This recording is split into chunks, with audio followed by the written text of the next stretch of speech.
Hi, just going to run you through the Shinwa Tough Line. It's exactly the same as the Shinwa Inkline.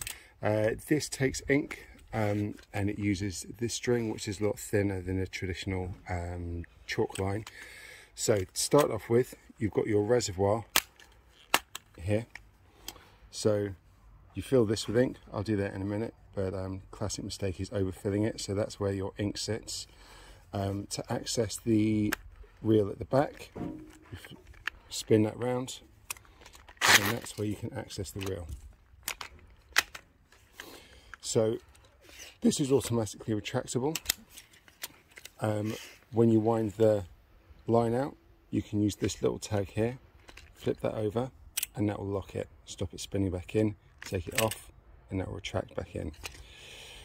This is the charging mechanism on the back. So you push this button out to release it, and then spin that round.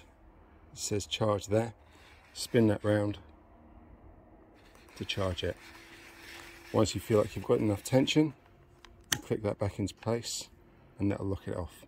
And that increases the tension that's in the string. There's a tab at the front, so when you pull the string out, you can use that tab to get right into tricky corners, or you can use the notch on the front there,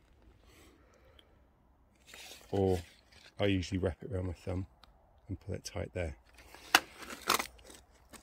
It has a retractable pin in the end which comes out, so the best way to set this up is to do a little loop in the string.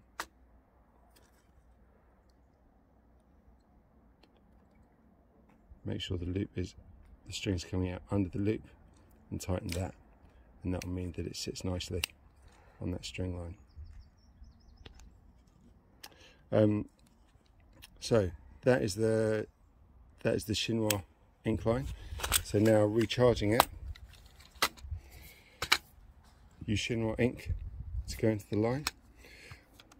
Common mistake that people make is overfilling this, either when charging it for the first time or recharging it. So you probably want to fill the reservoir about half full. Don't fill the reservoir all the way to the top. You'll end up with ink absolutely everywhere. So you just want to make sure the sponges are nice and saturated.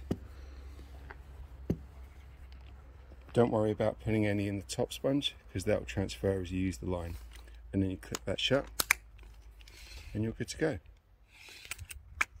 So a little tip with the Shinwa Inkline with the black ink: if the ink lines run dry, every other time you can put in a little drop of water, and there's so much pigment in the ink that that'll just liven it up again. Give that a little press, and that will give you a nice crisp line.